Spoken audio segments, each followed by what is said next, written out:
10 से 10 10 का सक्सेसिव 33.1% होता है, 33.1%। डाटा बहुत ईजी था, मुझे कुछ भी लिखने की जरूरत नहीं थी, मैं दिमाग में कर सकता था अगर प्रैक्टिस होती। आपसे इनका डिफरेंस पूछा तो 32% और 33.1 का डिफरेंस आएगा 1.1%। 1.1% का डिफरेंस आएगा मेरे भाई कितने पर? 12,000 रुपए की धनराशि पर। तो 12,000 का 1.1% क्या होता है? परसेंटेज से 2 जीरो जाएगा, डेसिमल से 1 जीरो, 12 गुणा 11 132 रुपए, तो 132 रुपए इस सवाल का आंसर है। ऑप्शन नंबर डी करेक्ट है। ट्री बना के भी आप कर सकते थे। सवाल लाभ परसेंट पूछा है ना, प्रॉफिट परसेंटेज हमेशा सीपी को बेस मान के निकाला जाता है। सीपी क्या होता है? 100%। 100% से कोई सामान जितना ज्यादा में बिकेगा वही लाभ होगा दोस्त। अगर किसी आर्टिकल को उसके सेलिंग प्राइस के 7/9 पर बेचते हैं तो 44% लॉस है। सेलिंग प्राइस के 17/12 पर बेचेंगे तो कितना प्रॉफिट होगा? तो भैया हमें सेलिंग प्राइस का बटे 9 भी करना है, बटे 12 भी करना है, तो 9 और 12 दोनों से कटने वाला एलसीएम 36। 9 और 12 दोनों से कटने वाला नंबर हमने क्या मान लिया मेरे भाई? 36 मान लिया। तो मैंने मान लिया कि माना सेलिंग प्राइस जो है वस्तु का 36 है, तो अगर किसी सामान को उसके सेलिंग प्राइस के 7/9 पर बेचते हो तो सेलिंग प्राइस 36 माना 36 का 7/9 क्या आएगा? 9 चौक 36 28 आएगा। कितना आएगा मेरे भाई? 28। यानी कि जब आप सामान को 28 यूनिट में बेचते हो तो आपको 44% का नुकसान होता है। ये तो बोला लॉस होता है। 100% के सीपी पे 44% लॉस हुआ, बिका कितने में? 100 में से 44 घटाइए, 56% में बिका। अगर आप सामान को सेलिंग प्राइस के 17/12 में बेचोगे, सेलिंग प्राइस है 36, 36 के 17/12 में बेचोगे तो कितने में बिकेगा? 12 या 36, 51 में।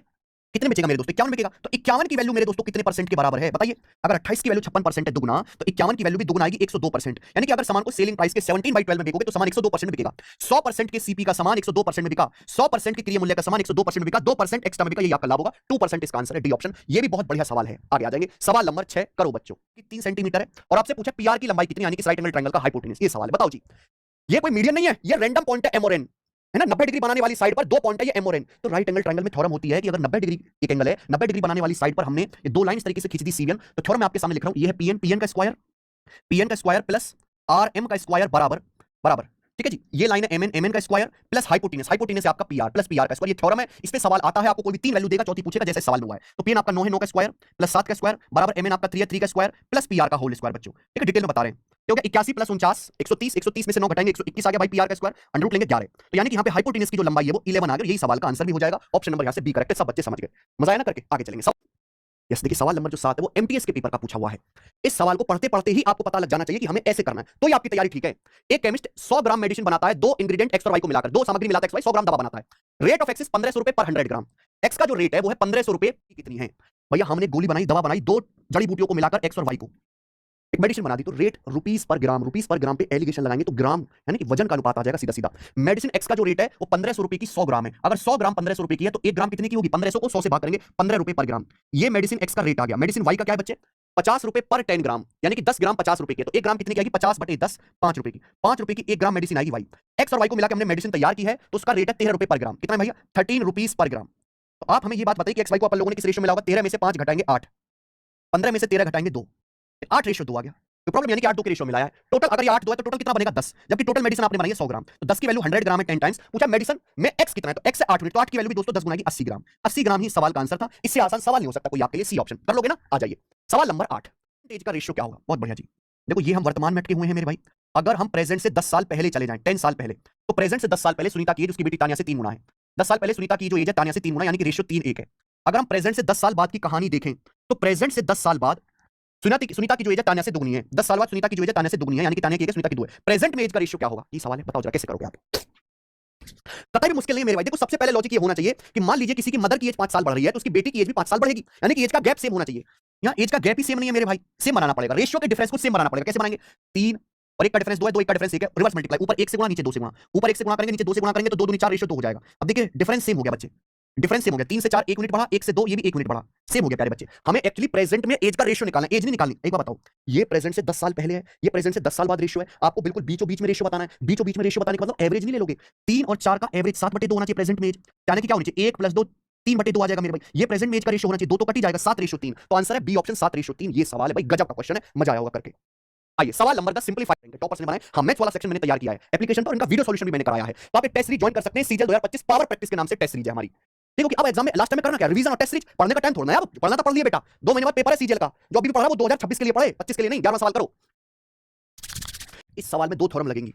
पहली बात तो आप मुझे बताओ कि ये वाला एंगल कितना होगा? ये वाला एंगल होगा 58 + 50 108। 180 में से 108 घटाएंगे डायरेक्ट 72 डिग्री। ये पेपर में पूछा गया, ये एंगल 72 डिग्री का आएगा। नहीं समझे? मैं समझा देता हूं मेरे भाई। 2 थ्योरम है, मैं आपको दोनों बताता हूं। ये सर्कल है, तो बनेगा मेजर सेगमेंट में। ये वाला जो एंगल होगा ये 90 डिग्री माइनस थीटा/2 होगा, 90 degree minus थीटा/2, 90 degree minus theta, क्योंकि ये मेरे दोस्त यहाँ सेंटर है। अगर आप सेंटर को मिलाओगे तो ये 90 डिग्री, ये 90 डिग्री, 90 90 180 ये थीटा, ये 180 डिग्री माइनस थीटा। अगर ये 180 डिग्री माइनस थीटा है सेंटर पे तो आधा होगा सर्कमफ्रेंस पे 180 डिग्री माइनस थीटा का आधा, 90 डिग्री माइनस थीटा/2। तो बेसिकली 2 थ्योरम को मिक्स कर दिया मैंने सवाल में। भाई अगर ये थीटा है तो 90 माइनस थीटा/2 है, तो क्या आएगा थीटा का मान बेटा यहां से 90 माइनस 72 18 18 दूनी 36 थीटा का मान 36 डिग्री आएगा ये आंसर है। अगर आपको थ्योरम पता है तो ये सवाल 3 से 4 सेकंड का है, केवल उससे ज्यादा का सवाल है ही नहीं। इस पर 2 पॉइंट है, एक्स आर 15, एक्स आर आपका 15 है और एक्स वाई 25 है, यानी कि यहां से यहां तक एक्स वाई 25 है। मैं समझ गया थेस थ्योरम का सवाल है।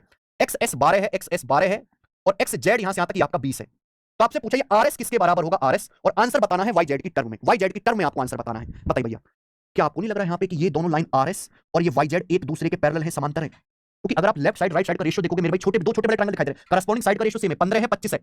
15 25 का रेशियो कितना है, 5 तिया 15 5 25 25, 3 रेशियो 5। राइट साइड में रेशियो देखो करस्पॉन्डिंग लेंथ का, 4 तिया 12 4 5 20, 3 रेशियो 5। ये भी 3 5 का रेशियो, ये भी 3 5 का रेशियो है, लेफ्ट साइड में रेशियो बराबर है। तो यानी कि तभी पॉसिबल है जब ये दोनों लाइन पैरेलल होंगी। थेस थ्योरम लगेगी, रिवर्स ऑफ थेस थ्योरम से। अगर ये दोनों लाइन पैरेलल हैं छोटे बड़े ट्रायंगल में, करस्पॉन्डिंग साइड का रेशियो 5 के 15 5 25 3 5 है, तो आरएस से वाई जेड का रेशियो भी 3 5 ही होगा। समझ में आई बात? यानी कि आरएस बटे वाई जेड बराबर है स्टूडेंट रेशियो 3 बटे 5। तो आरएस की वैल्यू जो आएगी वाई जेड बताना था, 3 बटे 5 वाई जेड हो जाएगा। वाई जेड उधर, खेल खत्म, आ गया ये बच्चे। 18वां 24 40 30 और 57 में से 33 से 57 अब 24 ज्यादा है, या रेशियो आसानी से निकल जाएगा 16 24 का। 8 दूनी 16 8 तिया 24, 8 दूनी 16 8 तिया 24, आ जाएगा 2 रेशियो 3। क्लियर है? लगाइए मेरे भाई ऐसे, 24 तिया 72 और 33 दूनी 66। 72 और 66 का डिफरेंस है 6, नीचे रेशियो का डिफरेंस 2 और 3 का डिफरेंस आएगा 1, यानी कि x का मान 6 आ गया। ठीक है मेरे भाई, तो x का मान 6 आ गया। ये तरीका होता है शॉर्ट ट्रिक, यहां रख दो 6 पंजे 30 और 12 42, 6 चौक 24 24। And if they move towards each other, अगर वो एक दूसरे की ओर चलती है तो 27 मिनट्स में मिलती है। तो आपसे पूछा फास्टर कार की स्पीड क्या है। बहुत बढ़िया सवाल, इस सवाल में कुछ भी नहीं है, ये सवाल रिलेटिव स्पीड के कांसेप्ट पे है। मान लीजिए 2 पॉइंट ए और बी से कार चलती है, उनकी स्पीड है s1 और s2, और s1 कार की स्पीड फास्ट है s2 से। भाई अगर वो सेम डायरेक्शन में चल रही है तो रिलेटिव स्पीड होगी s1 माइनस s2, और रिलेटिव स्पीड बराबर डिस्टेंस बटे टाइम। दोनों कार के बीच की डिस्टेंस 45 किलोमीटर है, क्योंकि ए और बी से चल रही है, उनके बीच की दूरी 45 किलोमीटर है, बटे टाइम। टाइम कितना लगता है 4.5 घंटे, 4.5 आवर, यानी कि 4.5 घंटे। तो ये आ जाएगा 10, 45 बटे 4.5 10। If they move towards each other, अगर वो एक दूसरे की ओर चलेंगी कार, यानी कि सेम अपोजिट डायरेक्शन में चलेंगी, तो अपोजिट डायरेक्शन में रिलेटिव स्पीड होगी s1 प्लस s2, और रिलेटिव स्पीड बराबर डिस्टेंस 45 किलोमीटर। मिलने में कितना टाइम लगता है 27 मिनट। अच्छा अगर स्पीड किलोमीटर में तो टाइम भी आवर में होना चाहिए, 27 मिनट को आवर में बदलना पड़ेगा, तो 60 से डिवाइड करेंगे। 9 पंजे 45, 9 तिया 27, 3 से 60, 20 बार जाएगा, 20 ऊपर 20 पंजे 100, s1 प्लस s2 100 आ गया। फास्ट यहां पे स्पीड पूछे फास्ट कार की, तो दो इक्वेशन है, जोड़ के आधा कर दो, s1 प्लस s2 दिया, s1 माइनस s2 दिया है 10, तो s1 की वैल्यू क्या आएगी, जोड़ के आधा कर देंगे, 100 प्लस 10 110 का आधा 55, 55 किलोमीटर पर आवर तेज कार की चाल आ जाएगी। सवाल में कुछ भी नहीं था, सवाल यानी कि अगर क्यों रेस पूरी करना चाहता है तो क्यों को 120 मीटर दौड़ने में 30 सेकंड और लगेंगे, तो क्योंकि जो स्पीड है वो 4 मीटर पर सेकंड आ गई। अगर इस सवाल में क्योंकि स्पीड पूछा होता 4 मीटर पर सेकंड, मैं पीने तो रेस पूरी कर ली, क्यों जो है मेरे भाई हार गया 120 मीटर से, और हारा है 30 सेकंड, यानी कि क्यों को 120 मीटर दौड़ने में 30 सेकंड और लगेंगे अभी, तो क्यों 1 सेकंड में 4 मीटर दौड़ेगा। अगर क्यों 1 सेकंड में 4 मीटर दौड़ रहा है तो 880 मीटर दौड़ने में क्यों को कितना टाइम लगेगा, 880 बटे 4 220 सेकंड लगेगा मेरे भाई। अगर आपसे यहां पर पी की स्पीड भी पूछी जा सकती है। अगला सवाल करेंगे 21वां। मान लिया 14वीं जो संख्या है वो भी 77 है, 14वीं संख्या भी 77 है। ठीक है जी, आप बोलो ध्यान से। अब आप एवरेज से कंपेयर करो मेरे भाई। फर्स्ट 14 नंबर का एवरेज 74 है, 74 7 से 74 3 कम है, तो 14 संख्याओं का जो एवरेज है मेरे प्यारे भाई यहां पर 3 कम है। बोलो हाँ। लास्ट की 15 संख्याओं का एवरेज 84 है, तो भैया 77 से 84 कितना ज्यादा है प्यारे बच्चों, 7 ज्यादा है। तो लास्ट की 15 संख्याओं का जो एवरेज है मेरे भाई, 15 संख्याओं का एवरेज 7 ज्यादा है। ठीक है, ये आ जाएगी मेरे भाई 14th नंबर। अगर आपसे 14th नंबर पूछा होता तो ये आंसर हो जाता, लेकिन सवाल ये है कि अगर 14th नंबर को हटा दिया जाए तो जो बची संख्याएं हैं, टोटल 28 संख्याएं, 28 में से मैंने एक संख्या हटा दी 14th, तो बची संख्या कितनी है 27। 27 संख्याओं का एवरेज क्या हो जाएगा, नया एवरेज क्या होगा मेरे भाई। देखो दोस्त, कुल 28 संख्याओं का एवरेज है 77, कुल 28 संख्याओं का एवरेज। अगर मैं 14th नंबर हटाऊंगा, देखो 14th नंबर जो है वो एवरेज से इतना ज्यादा है। 14th नंबर, सभी संख्याएं 28 की 28 संख्याएं हैं, उनका एवरेज 77 है। 14th जो संख्या है वो एवरेज से इतना ज्यादा है। कितना हो रहा है मेरे भाई, 15 7 105, 105 में से 42 घटाएंगे तो 63। ठीक है जी 63, यानी कि 14th नंबर एवरेज से 63 ज्यादा है 14th नंबर। क्लियर, आप बोलोगे आंसर, यानी कि 14th नंबर को आप हटाओगे तो 63 का नुकसान होगा 14th नंबर को हटाने से, और ये नुकसान सभी संख्याओं में बढ़ जाएगा। 28 थी, सभी संख्याओं में इक्वल इक्वल बढ़ जाएगा, सभी 27 संख्याओं में, तो एवरेज कितना कम हो जाएगा, बटे 27। तो ये आ जाएगा मेरे भाई 9 7 63, 9 तिया 27, यानी कि आएगा 77 माइनस 2.33। ये आ जाएगा मेरे भाई यहां पर 74.6 के करीब आएगा, 74.66, 74.66 के करीब। तो अप्रॉक्स यहां पर बी ऑप्शन है, B option answer, B option answer. बढ़िया सवाल है, मैं बीच में रहना, तो 6 प्राइम नंबर आगे, इनका एवरेज निकालना। एवरेज कैसे निकालेंगे, इनको जोड़ो 6 से भाग कर दो, लेकिन उससे आसान तरीका है मेरे भाई डेविएशन मेथड से। आप कोई भी नंबर मान लीजिए मेरे भाई अपनी मर्जी से, जैसे यहाँ पे सारे नंबर 60 के करीब है, अब 60 मान लो एवरेज, 60 मान लो 65 मान लो, 65 थोड़ा ज्यादा आसान रहेगा। मैंने अपनी मर्जी से एवरेज को 65 मान लिया, 65 से कंपेयर करो, 65 से 53 12 कम है, 65 से 59 6 कम है, 65 से 61 4 कम है, ये 2 ज्यादा है, 65 से 71 6 ज्यादा है, 65 से 73 8 ज्यादा है।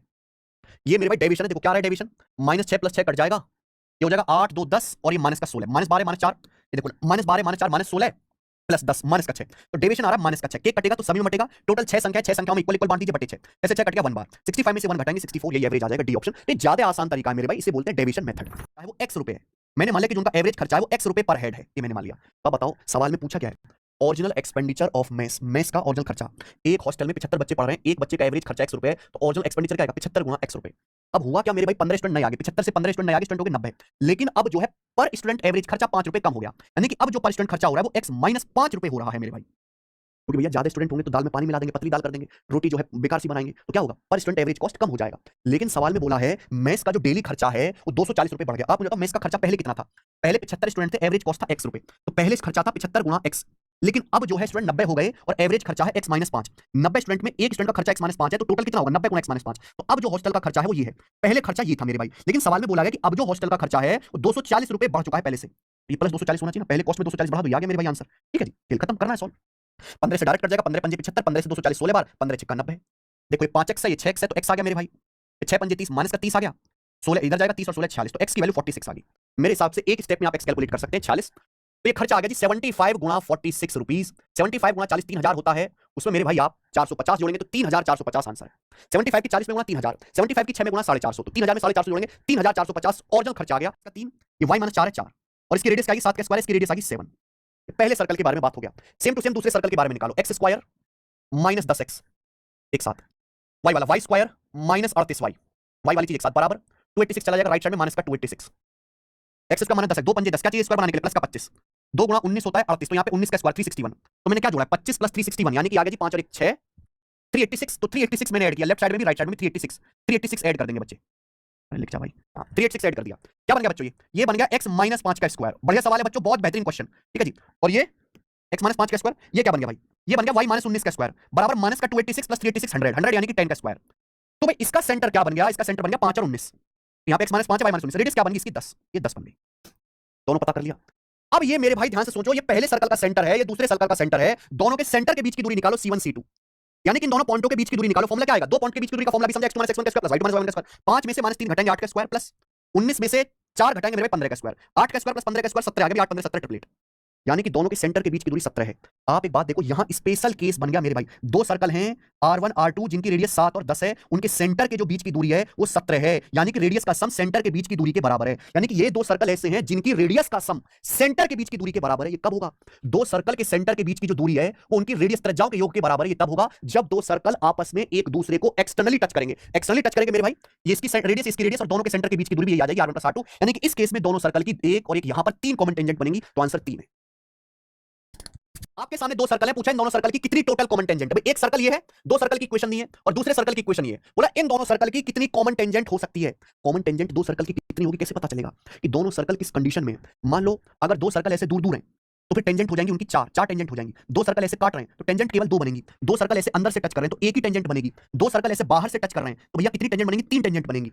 तो हमें ये चेक करना है कि कौन सा केस इन चारों में से है, ये हमें केस चेक करना है। उसके लिए आपको इन दोनों सर्कल की रेडियस भी पता करनी है मेरे भाई, और सेंटर भी पता करने हैं।